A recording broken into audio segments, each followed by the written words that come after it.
এর ক্ষেত্রে আমরা দেখতে পাচ্ছি আমাদের এখানে বলা হচ্ছে একটা সরলরেখা সমীকরণ দেয়া আছে এবং বলা হচ্ছে অক্ষ দুটি দ্বারা ত্রিভুজের যে পরিবৃত্ত আছে এবং অন্তর্বৃত্ত আছে সেই সমীকরণ নির্ণয় করতে হবে। সাপোজ আমরা আগে এই যে সরলরেখাটা আছে এটাকে আমরা ছেদক আকৃতির সমীকরণ বানায় চেক করে দেখি যে ত্রিভুজটা কেমন হয় অক্ষদ্বয়ে যে খণ্ডিত করতেছে। সো সাপোজ ফর এক্সাম্পল এটা যদি আমাদের অক্ষ ব্যবস্থা হয়ে থাকে,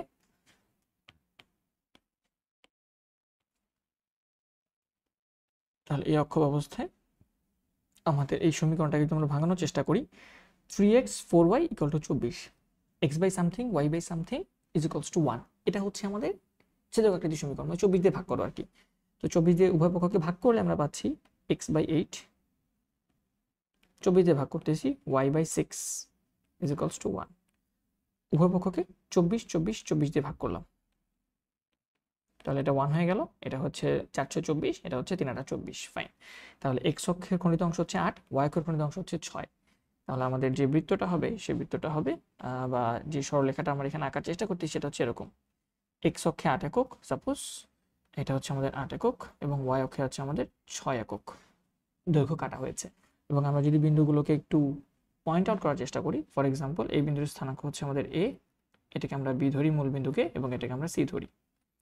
তাহলে এ বি সি যে বিন্দুগুলো আছে, এই বি বিন্দুর স্থানাঙ্ক তো ডেফিনেটলি হচ্ছে 0,0, সি বিন্দুর স্থানাঙ্ক হচ্ছে 8,0 এবং এ বিন্দুর স্থানাঙ্ক হচ্ছে 0,6। তাহলে আমাদের এখানে একটা ত্রিভুজ হয়ে গেল। তাহলে এই ত্রিভুজটার যে অক্ষদ্বয় দ্বারা যে খণ্ডিত অংশ হয়েছে এটা আমরা ত্রিভুজ চিন্তা করলাম। তাহলে এ বি সি হচ্ছে আমাদের সেই ত্রিভুজ। এই ত্রিভুজের পরিবৃত্ত লাগবে এবং অন্তর্বৃত্ত লাগবে। পরিবৃত্ত বলতে কি বোঝায় তোমাদের মনে থাকার কথা? পরিবৃত্ত হচ্ছে এমন একটা বৃত্ত যে বৃত্তটা 3টা শীর্ষবিন্দু দিয়ে যাবে।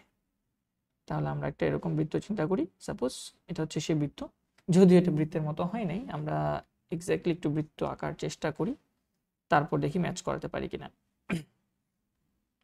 আচ্ছা, এটা হচ্ছে সাপোজ সেই বৃত্ত, যে বৃত্তটা হচ্ছে আমরা একটু এটাকে রিসাইজ করে দেখি আমরা মেলাতে পারি কিনা। রিসাইজ করার চেষ্টা করি, রিসাইজ করে আমরা এটাকে একদম শীর্ষ দিয়ে নিতে পারি কিনা সেটা একটু চেষ্টা করে দেখি। এই 3টা শীর্ষ দিয়ে হোপফুলি যাচ্ছে। তাহলে এটা হচ্ছে আমাদের পরিবৃত্ত এবং খেয়াল করলে দেখতে পাবো এই পরিবৃত্তটা আসলে এটা হচ্ছে একটা ব্যাস এবং এটা কি 90 ডিগ্রি। আমরা জানি অর্ধবৃত্ত ব্যাসের সাথে যে কোণ তৈরি করে সেটা হচ্ছে 90 ডিগ্রি। তার মানে অবশ্যই এটা ব্যাস। আর এটা যদি ব্যাস হয়, এটা যদি ব্যাস হয় তাহলে আমরা বলতে পারি ব্যাসের প্রান্তবিন্দু যদি আমাদের জানা থাকে x1, y1, x2, y2, ব্যাসের প্রান্তবিন্দু যদি x1, y1, x2, y2 হয়ে থাকে, তাহলে আমাদের যে বৃত্তের সমীকরণ সেই বৃত্তের সমীকরণ হচ্ছে x minus x1 into x minus x2 plus y minus y1 into y minus y2 equal to 0। তাহলে আমাদের এটা হচ্ছে x1 y1, এটা হচ্ছে x2 y2, মানটা বসাই দিই জাস্ট। তাহলে নির্ণয় সমীকরণ হচ্ছে x minus x1, x1 এর মান হচ্ছে 0, x minus x2, x2 হচ্ছে 8 প্লাস y minus y1 এর মান হচ্ছে 6 এবং y minus y2 এর মান হচ্ছে 0। সো এখান থেকে আমরা পাচ্ছি x square minus 8x, x square minus আমাদের 8x plus y square minus 6y equal to 0 এবং এটাকে সাজায় লিখলে x square plus y square minus 8x minus 6y equal to 0। এটা হচ্ছে আমাদের নির্ণেয় পরিবৃত্তের সমীকরণ। এটা হচ্ছে পরিবৃত্তের সমীকরণ হয়ে গেছে। এখান থেকে যেটা সমস্যা সেটা হচ্ছে আমাদের এবার অন্তর্বৃত্ত আঁকতে হবে। সো অন্তর্বৃত্তটা একটু ডিফিকাল্ট, যার কারণে আমি পরিবৃত্তটাকে আপাতত ছোট করে এখানে রেখে দিই। অন্তর্বৃত্তের ইকুয়েশন যখন আমরা চেষ্টা করব, সেই অন্তর্বৃত্তটা হবে, আমরা অন্য কালার নিয়ে দেখাই তাহলে বুঝতে সুবিধা হবে। অন্তর্বৃত্ত হচ্ছে ভেতরের, যেটা আমাদের প্রত্যেকটা বাহুর মধ্যবিন্দুকে স্পর্শ করে। ঠিক আছে, প্রত্যেকটা বাহুর মধ্যবিন্দুকে স্পর্শ করে এমন বৃত্তকে আমরা বলতেছি অন্তর্বৃত্ত। জাস্ট স্পর্শ করে আছে এবং সেই অন্তর্বৃত্তের আমাদের সেন্টার বের করতে হবে, সেই অন্তর্বৃত্তের সেন্টার বের করা লাগবে এবং সেই অন্তর্বৃত্তের ব্যাসার্ধ বের করা লাগবে। তাহলে এক্ষেত্রে কিভাবে করা যায়? আমাদের সূত্র হচ্ছে একটা ত্রিভুজ আমরা এঁকেও ফেলি প্রয়োজনে। এটা হচ্ছে আমাদের সেই কাঙ্ক্ষিত ত্রিভুজ, বা যে ত্রিভুজটা আমাদের দেয়া আছে সাপোজ এটা হচ্ছে সেই ত্রিভুজ। এই ত্রিভুজের এটা হচ্ছে এ, এটা হচ্ছে বি, এটা হচ্ছে সি, আমরা শীর্ষবিন্দু দিয়েছি। তাহলে এ বাহুর বিপরীতটা হচ্ছে আমাদের স্মল এ বাহু, বি বাহুর বিপরীত হচ্ছে ছোট বি বাহু, এবং এটা হচ্ছে ছোট সি বাহু। তাহলে সেই অন্তর্বৃত্তের যে কেন্দ্র হবে সেই কেন্দ্র বের করার সূত্র হচ্ছে a plus B plus C ax1 plus a bx2 plus cx3, যেটা bx2 plus cx3 comma a প্লাস b প্লাস c ay1 by2 cy3, এটা হচ্ছে সেন্টার। সে অন্তর্বৃত্তের সেন্টার বের করার সূত্র, অন্তর্বৃত্তের কেন্দ্র বের করার সূত্র। এবং সেই অন্তর্বৃত্তের যে ব্যাসার্ধ আছে সেই ব্যাসার্ধ বের করার সূত্র হচ্ছে r is equals to modulus of delta abc divided by a plus b plus c। তাহলে আমাদের এখানে ডেল্টা এবিসি লাগবে, এবং ডেল্টা এবিসির মান তোমরা আসলে আগেও বের করা শিখেছো। ডেল্টা এবিসি মানে হচ্ছে তুমি নির্ণায়ক দিয়ে বের করতে পারো, বা ওই ছোটবেলায় এসএসসিতে যেভাবে শিখেছিলে সেভাবে বের করতে পারো। এ প্লাস বি প্লাস সি মানে বাহুগুলোর দৈর্ঘ্যের মানও তোমরা আসলে ইজিলি বের করে ফেলতে পারবা। এই বাহুটার দৈর্ঘ্য হচ্ছে 6, সি এর মান হচ্ছে এখানে আমি যদি এখানে লিখে দিই, সি এর মান হচ্ছে ভাইয়া 6, এর মান হচ্ছে আমাদের 8, এবং এই বাহুটা বি বাহুটা হচ্ছে এটা না, এটা হচ্ছে 6 এবং 8 যদি হয় তাহলে অতিভুজ কত হবে, √6² প্লাস 8²। তার মানে ক্যালকুলেশন করলে 36 আর 8 টা 64, অতিভুজ হবে √6² প্লাস 8²।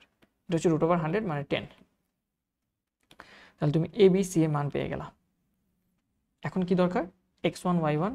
তো তুমি জানো x1 y1 হচ্ছে এ বিন্দুর স্থানাঙ্ক, এ বিন্দুর স্থানাঙ্ক হচ্ছে x1, y1, বি বিন্দু হচ্ছে x2, y2, সি বিন্দু হচ্ছে x3, y3, যেটা আমরা সবগুলোই জানি। ডেল্টা এবিসিটা দরকার, ডেল্টা এবিসিটা আমি চাই এখানে ছোট করে বের করে নিয়ে আসি।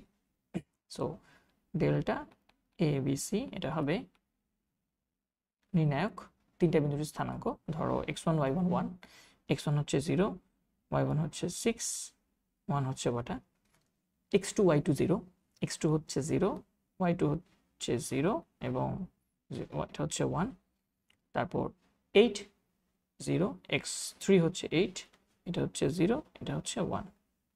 এখন তুমি যে কোনো রো বা কলাম বরাবর বিস্তার করে দিলে হয়ে যাবে। লাইক আমরা ধরো প্রথম রো প্রথম কলাম বরাবর বা প্রথম কলাম বরাবর বিস্তার করে দিই, বিস্তার করে দিলে এটা 0 বাদ, এটা 0 বাদ, শুধু 8 থাকে, আর 8 থাকলে রো কলাম বাদ, এটা মাইনাস এটা।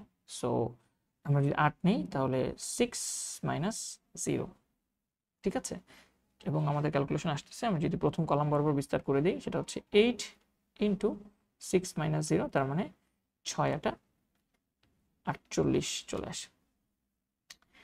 এ প্লাস বি প্লাস সি এর মানটাও চাইলে বের করে আনতে পারো, যেহেতু লাগবেই সব জায়গায়। তাহলে এ প্লাস বি প্লাস সি এর মান যদি আমি বের করি, একটা হচ্ছে এর মান হচ্ছে আমাদের কত, এর মান দেখা যাচ্ছে 8, বি এর মান হচ্ছে আমাদের 10, এবং সি এর মান হচ্ছে আমাদের 6। সো এটা আসতেছে কত, 24। সো এ প্লাস বি প্লাস সি এর মানও জানি, ডেল্টা এ বি সি এর মানও জানি। এখন জাস্ট মানগুলো বসাই দিই, তাহলে অন্তর্বৃত্তের ব্যাসার্ধ এবং সেন্টার পেয়ে যাব। ব্যাসার্ধ আর সেন্টার পাইলে তো সহজ ক্যালকুলেশন। ঠিক আছে, তাহলে আমরা ব্যাসার্ধের জায়গায় মানগুলো বসায় দেওয়ার চেষ্টা করি, দেখি কত আসে। এ প্লাস বি প্লাস সি মান হচ্ছে আমাদের 24, উপরে এ ইন্টু x1, আমাদের এর মান হচ্ছে কত, এর মান হচ্ছে 8, x1 এর মান হচ্ছে 0, সো 8 ইন্টু 0 প্লাস বি এর মান হচ্ছে আমাদের 10 ইন্টু x2, x2 এর মান কত, 0, plus C into x3, C এর মান হচ্ছে আমাদের কত, সি এর মান 6, 6 ইন্টু x3, x3 এর মান কত, x3 এর মান হচ্ছে আমাদের 8, কমা এ প্লাস বি প্লাস সি, এ প্লাস বি প্লাস সির মান হচ্ছে আমাদের 24, এ হচ্ছে 8, y1, y1 এর মান কত দেখো, y1 এর মান হচ্ছে x1 y1, y1 এর মান হচ্ছে 6, প্লাস বি হচ্ছে আমাদের 0, বা বি বাহু দৈর্ঘ্য এটা হচ্ছে 10, সো 10 ইন্টু y2, y2 এর মান কত, y2 হচ্ছে 0, প্লাস সি, সি বাহুটার মান হচ্ছে আমাদের 6, এবং আমাদের y3 হচ্ছে এটা 0। So 6 into 0। সো মানগুলো বসালে আমরা পাচ্ছি আমাদের সেন্টার হচ্ছে এটা 0 0, তাহলে 6টা 48/24 মানে হচ্ছে 2। আর আমাদের এখানেও কত থাকতেছে 6টা 48/24 মানে হচ্ছে 2। সো 2,2 এটা হচ্ছে বৃত্তের কেন্দ্র। ব্যাসার্ধ কত হয়? ব্যাসার্ধের মানটা বসাই দিই। ডেল্টা এবিসি মান হচ্ছে আমরা পেলাম 48, আর নিচে এ প্লাস বি প্লাস সি মান হচ্ছে 24। সো এটা আসতেছে হচ্ছে 2। তাহলে বৃত্তের ব্যাসার্ধ পেয়ে গেলাম, অন্তর্বৃত্তের ব্যাসার্ধ এবং অন্তর্বৃত্তের কেন্দ্র পেয়ে গেলাম। তাহলে বৃত্তের কেন্দ্র এবং ব্যাসার্ধ জানলে সূত্র কি? বৃত্তের সমীকরণ সূত্র হচ্ছে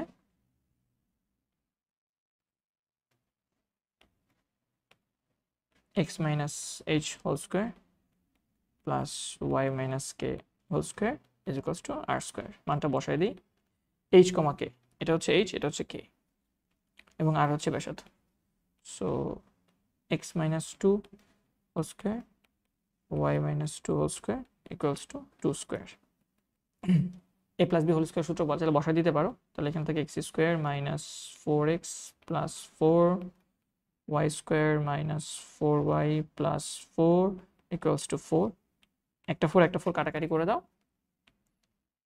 তাহলে আমার থাকতেছে x square plus y square minus 4x minus 4y plus 4 equal to 0। এটাই হচ্ছে আমাদের সেই কাঙ্ক্ষিত অন্তর্বৃত্তের সমীকরণ। ঠিক আছে, এটা হচ্ছে আমাদের অন্তর্বৃত্ত। সো হোপফুলি আমরা ম্যাথটা বুঝতে পেরেছি, যদি একটু বড় ছিল, বাট মোটামুটি সূত্রগুলো মুখস্থ রাখতে পারলে সহজ হয়ে যাবে। এখন থেকে মুখস্থ রাখতে পারো। এটা হচ্ছে সেন্টারের সূত্র, এটা হচ্ছে আমাদের অন্তর্বৃত্তের ব্যাসার্ধের সূত্র। ঠিক আছে, এবং আমাদের অন্তর্বৃত্তটা হচ্ছে দিস ওয়ান। ঠিক আছে, যেটা হচ্ছে আমাদের বৃত্তগুলোকে জাস্ট স্পর্শ করেছে। ঠিক আছে, আমাদের প্রত্যেকটা বাহুকে জাস্ট স্পর্শ করেছে, এরকম একটা বৃত্তকে আমরা অন্তর্বৃত্ত বলতেছি। সো হোপফুলি ম্যাথটা বুঝতে পেরেছি। ধন্যবাদ।